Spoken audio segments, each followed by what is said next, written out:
Draft season is finally upon us. We are only 2 weeks away from the football season actually starting, and we are now in one of the biggest draft weekends of the year. And in this episode, I'm going to show you the 6 players that I am not leaving any of my drafts without. There are a couple of rookies in there, a really under-the-radar running back, and players that I think have league-winning upside in 2025. You can consider this a My Guys episode, but these are 6 players that I am not letting anyone else draft. Let's get into it with the first player, and if you've been watching my content this offseason, it will be no surprise to you to see that I love Tetairoa McMillan.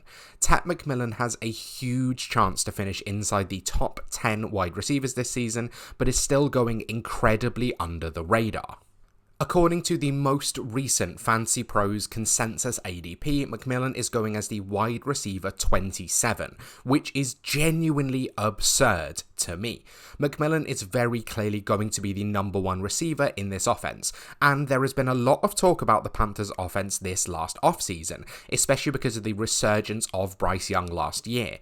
But when you take a look at the other receivers around him, McMillan has a clear path to at least 120 targets, potentially over 130. And if you look at the history of rookie receivers who have received that amount of targets, there is a clear trend that he will be able to finish at least as a top 12 option. McMillan is an incredibly talented wide receiver and someone that I had ranked as my wide receiver 1 in this past draft, but if he'd been in the draft previously, would have been relatively similar to Rome Odunze as a prospect, so still an elite top 10 option, and that is where he went in this draft just gone. Consider the fact that the Carolina Panthers have a lot of holes available across their team, yet they decided to go for McMillan in the first round in the top 10 of the draft just gone. It is clear that Dave Canales and the Panthers front office had identified a need at alpha wide receiver. They have some relatively nice pieces across the team. Xavier Legette as someone that you can move as kind of a bit of a chess piece and move across the formation.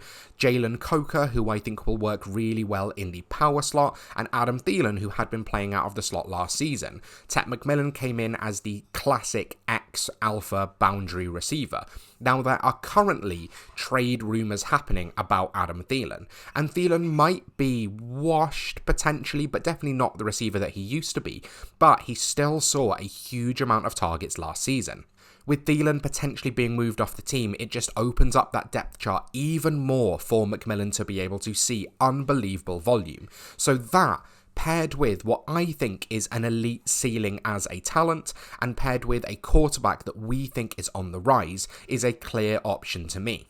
Rookie wide receivers have been, for the past few years, a great way to get success in your fantasy leagues, and even if you look back to Jamar Chase, was going in the 3rd or 4th rounds and finished in the top 10 wide receivers.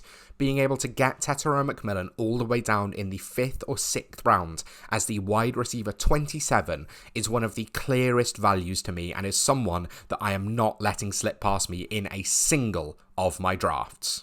Next up, and we are not only sticking with rookie receivers, but we are sticking with first round rookie receivers, and I am not willing to let anyone else take Emeka Egbuka. I am happy to reach 1 or 2 rounds on him based off his current ADP. Now, to think about Emeka Egbuka, first of all, as a prospect coming out of Ohio State, he was an incredibly smooth route runner, a technician, and someone with incredibly solid hands. The athleticism might not have been as elite as we would like to have seen, but he is just a true professional at the position, able to line up all over the field and win at all 3 levels. He was someone that I always had as a first round talent, but the landing spot was probably not quite what we'd considered going to the Buccaneers.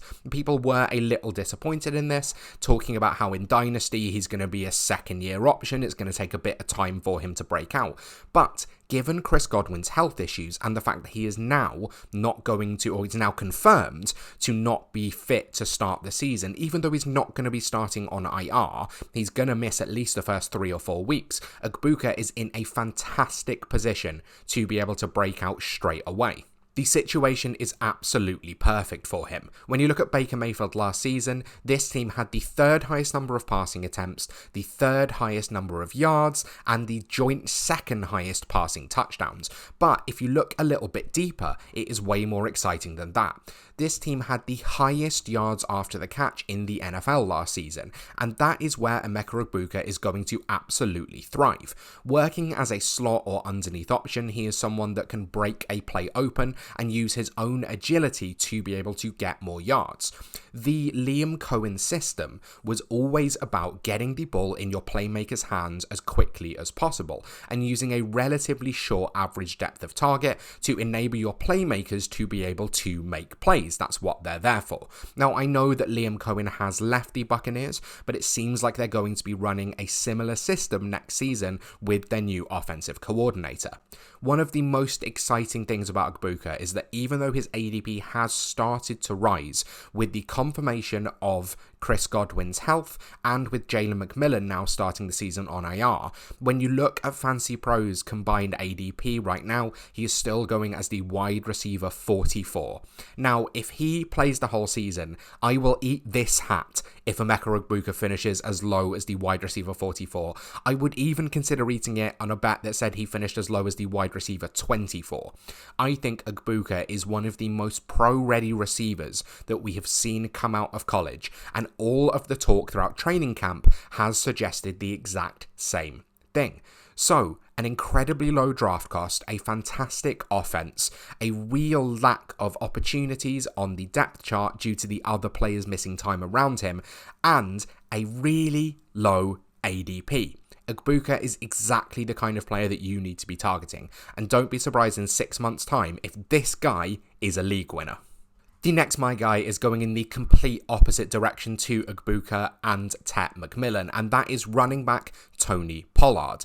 Now, Pollard finished as the running back 21 last season and is currently going as the running back 25, so you'd think that's about the right spot for him. But you have to consider the fact that not only did Pollard miss the last 2 games of the season, but he was really struggling with health the 2 weeks beforehand.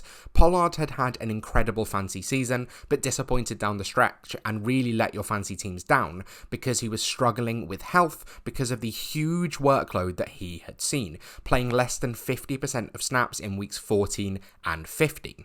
However, with Pollard going into this next season fully healthy, he is one of my favourite targets, and there are a few different reasons for that. First of all is the injury to Tyjae Spears. Now, Tyjae Spears is struggling with a upper ankle strain. And that is obviously a bit of a problem for him because as a running back that really thrives on agility and lateral agility at that, the ability to make quick cuts, a high sprain like that is something that's really going to stop his ability to move quickly on that ankle. So Tyjae Spears is going to miss the opening few weeks of the season, but even then I wouldn't be surprised if he misses a bit more time or just doesn't really look like himself heading into the middle of the season. Now, Tony Pollard himself, now he is 28, which you'd think is a sort of age that we reach the cliffs with running backs. We're not sure if we should still be drafting them, if they're going to be over the hill, but Tony Pollard really didn't do a huge amount for the first few years of his career. We spent a lot of time wishing that he would take over a significant amount of work from Ezekiel Elliott in Dallas, and when he was finally the RB1 on the team after Zeke left, he finished as the running back 7. Pollard, incredibly healthy, is a fantastic running back, not only as a goal line back, but in short yardage, in the passing game, and being able to rip open explosive plays. This offense should have the chance to improve massively. Not only have they done a lot of work to try and improve that offensive line, but also the addition of Cam Ward at first overall will just mean that there are more scoring opportunities. Playing the whole season last year with a combination of Will Levis and Mason Rudolph just meant that first of all they had to lean too much on Pollard, but there wasn't that much available to him leaning to the breakdown in his health, but also there just weren't scoring opportunities available to him. Pollard is a fantastic goal line back, but if you aren't getting to the goal line, you're not going to have the opportunity to score many touchdowns, which is why he only saw 5 on the ground last season. I would expect a massive uptick in goal line opportunities, but also also just in the efficiency and effectiveness of this offense as a whole. Without really a fantastic option at wide receiver 2 outside of Calvin Ridley, which is now a mix between Tyler Lockett, Van Jefferson, and either of the two rookies, Elika Yomenor or Chimere DK, Tony Pollard should see the opportunity to get a lot of passes through the air as well. Tony Pollard, to me, going at running back 25 presents a clear market opportunity. And I always think this time of year, it's worth buying older running backs because they're unsexy picks that people don't really like taking the chance on. They like the new, exciting young thing. But with Pollard, I think there is a really good chance that he can outproduce this cost. And I think that he has a good chance if the Titans offense can take a massive step forward, and if Cam Ward is what we hope he'll be, to finish as a top 12 to 15 running back this season, which is a fantastic opportunity compared to where you have to draft him. If you're enjoying this video, please consider liking and subscribing. There is so much more content coming your way, especially as we get into the season where we'll have weekly waiver wire videos, weekly targets, talking about people you need to be targeting in upcoming matchups. I have so much content planned for you, and I'd love if you could just click that button and join me as we get into the NFL season. The next player that I cannot stop drafting is Zach Charbonnet of the Seattle Seahawks. Now, Charbonnet is going as the running back 36 currently, which feels about the right range when you're looking at players in a timeshare and players who could be priority backups if the starter goes down. But the thing that I have about Charbonnet is, first of all, the new offense. Now, Clint Kubiak has been brought in to be the offensive coordinator of the Seattle Seahawks, and he is someone that not only can design and implement a really efficient running game, which the Seahawks really struggled with last season, but also he is someone who his first intention is to run the ball. So, with a huge amount of volume available, even if Kenneth Walker stays healthy for the whole season, Zach Charbonnet should be able to definitely achieve flex level value and flex level production. But the big answer to why Charbonnet is someone I love to draft at the minute was in that last sentence: if Kenneth Walker can stay healthy. Now, Walker has not been able to play a full season across his entire time in the NFL so far. He is a fantastic player. He's someone that I really enjoy watching and someone that I considered putting in this episode by himself. But considering he cannot stay healthy, Charbonnet has top 12 weekly upside anytime Walker isn't on the field. And I would bet a huge amount that Walker will not manage to play a full 17 games this season. Couple that with the fact that Charbonnet is a fantastic passing back, which Walker can sometimes struggle with, and the fact that Sam Darnold struggles behind pressure, and this offensive line isn't very good, meaning there may be a lot of dump-offs available, and Charbonnet has a really good potential to deliver on that running back 36 price. Now, obviously, if Walker stays healthy for the whole season and steals the majority of the workload, it's not going to be fantastic for Charbonnet, but with more rushing volume available, a back ahead of him that's unhealthy, and a better rushing situation in whole, Charbonnet has a good chance to definitely perform on the value of where you've drafted him as your RB4 and a potential flex option. But if there are health issues, Charbonnet is going to be vaulted into top 12 conversation, and I am definitely here for it with the price that you currently have to pay. My guy at the quarterback position was a really hard one to pick.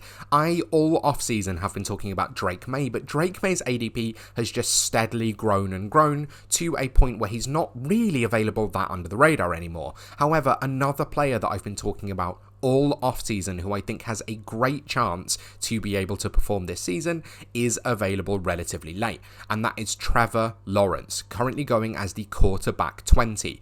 Now, for what you need to know about Trevor Lawrence, you can basically scroll back to the Emeka Egbuka section and hear what I was talking about with Baker Mayfield in terms of passing volume, in terms of the ease of the offense, and in terms of the ability to find those yards under the catch underneath, especially with the weapons now available to him, because Liam Cohen is now the head coach of the Tampa Bay Buccaneers, which is much more exciting compared to the coordinators and head coaches that Trevor Lawrence has had previously, in Urban Meyer and Doug Peterson, both of whom did not know how to call an offense in the NFL, despite weirdly having a lot of success beforehand, but that's not the point of the video. Liam Cohen is by far the most competent head coach that Trevor Lawrence has ever had, and he also comes into this season with the best weapons he's ever had around him.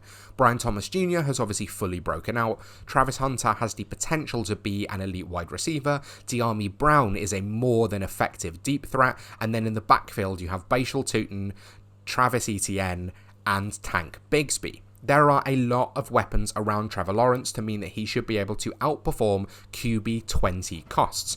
And add to that he actually has a really significant rushing floor, which most people aren't thinking about at the moment.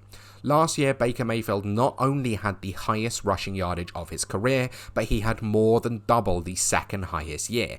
And Trevor Lawrence is an incredibly mobile and athletic quarterback, but also a significantly larger one than Baker Mayfield, so should be able to get a bit more goal line work than Baker was ever able to.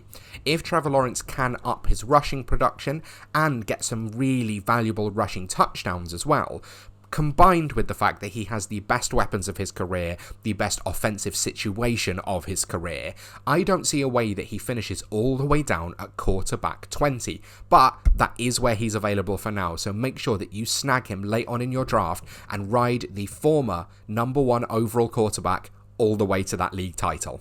The final my guy for 2025 is a tight end who is a massive sleeper, despite being a huge athletic freak. Going down all the way at tight end 35 is Theo Johnson of the New York Giants. Now again, if you've been watching Fancy Pancake for a while, you'll know my love for Johnson. And this comes from the fact that, first of all, that draft cost is absolutely incredible. Theo Johnson is not only someone that you can take with the last pick of your draft, but someone you'll probably be able to get off waivers. Theo Johnson absolutely projects to be the starting tight end on the Giants this season, who have the best quarterback room they've had in a very long time, going back to before Daniel Jones was drafted, which was 6 years ago now. With Russell Wilson, Jameis Winston, and Jackson Dart, all three of them would probably be the best quarterback that Theo Johnson had seen, but with Russell Wilson starting, they need a wide receiver too, or a second receiving option outside of Malik Neighbors. Now, Wan'Dale Robinson and Darius Slayton are perfectly effective players, but they're not particularly exciting ones, particularly when it comes to yards after the catch and the ability to make plays happen on their own.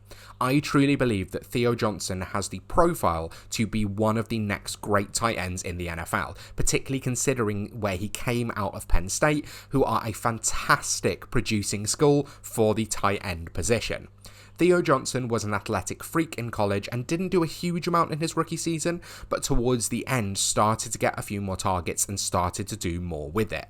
If Theo Johnson can get the number 2 receiving role in this offense, he can easily outperform the tight end 35 cost, and you can get him with the last pick of your draft or pick him up off waivers, and week 1, if he's barely on the field, if he barely plays any snaps, you can just cut him and you can comment on this video saying, "Lewis, you were wrong," which a bunch of people really like to do anyway, and you can just move on with your life. The risk is incredibly low, but for a tight end with this athletic profile, the upside is through the ceiling.